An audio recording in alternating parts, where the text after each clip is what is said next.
सकें। हजरत सैयदना उस्मान गनी रदी अल्लाह ताला अन्हु फरमाते हैं, धूप बड़ी सख्त थी मदीना मुनव्वरा में। दोपहर का वक्त था तो लोग दरवाजों के किवाड़ बंद करके अंदर सो गए थे। मैं किसी काम की गर्ज से छत पे चढ़ा, दूर मेरी नजर पड़ी तो एक बूढ़ा अपने ऊंटों को हाँक रहा था। तो मैंने कहा यार कितना अजीब आदमी है, चाहिए था सो जाता।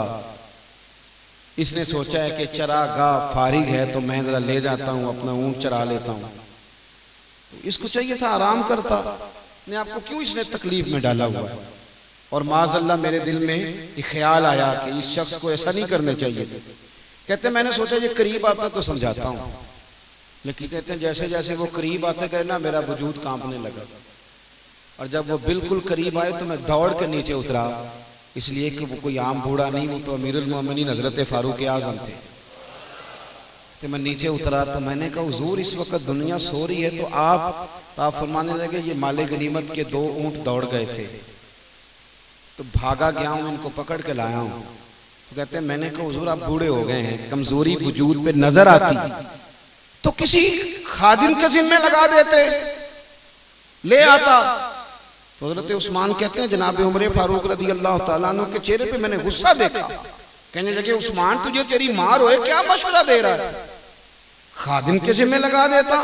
फरमाया ये माले गनीमत का ऊंट है, जिम्मेदारी मेरी है कि गुलामों की है, ड्यूटी तो मेरी है, मुसलमानों का सरबराह तो मैं हूं, अल्लाह तो मुझसे पूछेगा।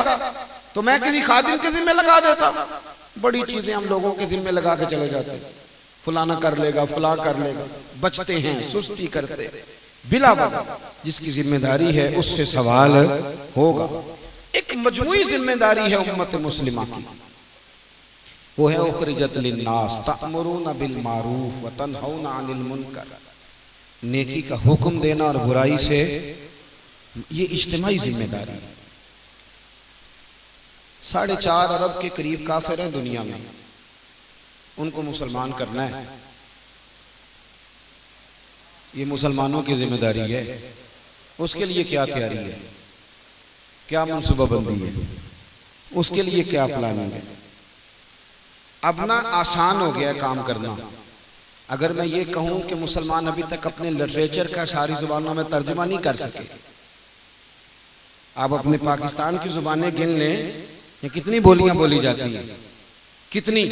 जरा आप थोड़ा सा, ये सियालकोट की पंजाबी और है और गुजरांवाला की 1 घंटे का फासला है और फैसलाबाद की और है।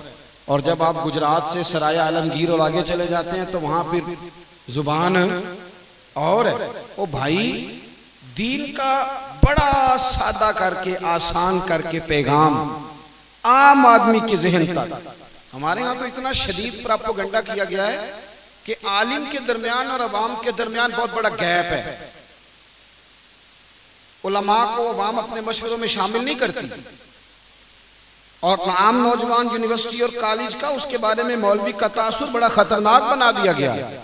हालांकि अगर उसका कोई खैर का है तो वो दीन का मुबल्लिग है, वो आलिम और मौलवी है, लेकिन बहुत बड़ा गैप है। हमें बहुत ज्यादा एहसास जिम्मेदारी करके दावत दीन का काम, उसका पैगाम लोगों के लिए, दीन की जो कमालात हैं दीन के और जो खूबियां हैं दीन की, वो बड़ी आसान करके ज़हन साजी करनी पड़ेगी, मोटिवेट करना पड़ेगा, बच्चों को बताना पड़ेगा। और हमें बड़ा प्यार का, देखे ना हजरत आयशा सिद्दीका रदी अल्लाह ताला अन्हा से किसी ने पूछा कि अम्मा जी हर बंदे का कोई ना कोई वाक़या है कलमा पढ़ने का, तो आप कैसे मुसलमान हुई?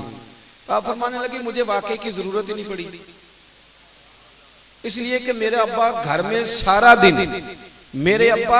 सारा दिन इस प्यार से नबी पाक का जिक्र करते थे, इस खूबसूरती से दीन की बातें करते थे कि दीन की बातें मेरी रूह तक उतर गई, मुझे जरूरत ही नहीं पड़ी। अब हमें वो सारा माहौल ज़ौक़ पैदा करके, शौक पैदा करके, हम तो सारा दिन तनकीद करते हैं, करनी चाहिए, गलत बातों को हाईलाइट करना चाहिए, इस्लाह होनी चाहिए, लेकिन ज़ौक़ भी पैदा करें, बच्चों को समझाएं, अपने बैसियत मुसलमान जिम्मेदारियों को समझें। बहुत शिद्दत के साथ प्रोपेगेंडा हो रहा है पूरी दुनिया से मुसलमानों के खिलाफ, शदीद प्रोपेगेंडा है। नबी करीम अलैहिस्सलाम के खिलाफ भी बड़ा प्रोपेगेंडा किया गया था, लेकिन हुजूर ने जवाब में प्रोपेगेंडा नहीं किया। नबी पाक जवाब में दीन की दावत देते थे। हुजूर फरमाते थे कि दफा हमारी बात सुनो तो सही, आओ तो सही, देखो तो सही। प्रोपेगेंडे के जवाब में प्रोपेगेंडा नहीं करें। हमारे यहाँ बहुत सारे लोग ना दिफाई महाज पे आ गए। नहीं जी नहीं, इस्लाम दहशतगर्दी की बात नहीं करता। आप दिफाई महाज पे नहीं आए। आप उन्हें कहें कि ये हमारे हाथों में कुरान है, इसे पढ़ के देखो, ये नबी पाक की सीरत है, पढ़ो, ये देखो कुरान मजीद कुफार के बारे में क्या कहता है, आओ बात करो, देखो। लेकिन हम अभी तक इस कोशिश से बड़े दूर हैं कि हमें बड़े शानदार तरीके से अपनी जिम्मेदारी का एहसास करना चाहिए।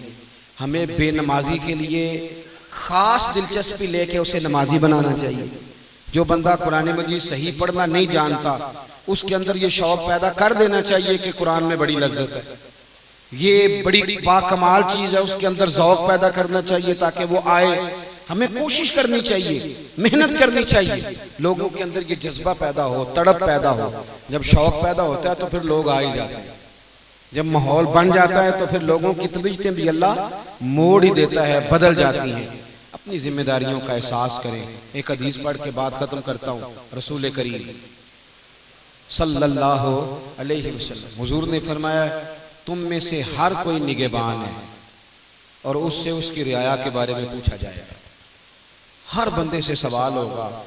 उसकी जिम्मेदारी में 3 बंदे हैं तो फिर भी उसने जवाब देना है, और 3 लाख हैं तो फिर भी उसने जवाब देना है। तो अपनी जिम्मेदारियों का खूब एहसास करें। ये दीनी महफिल है ना, ये भी हमारी जिम्मेदारी होती है।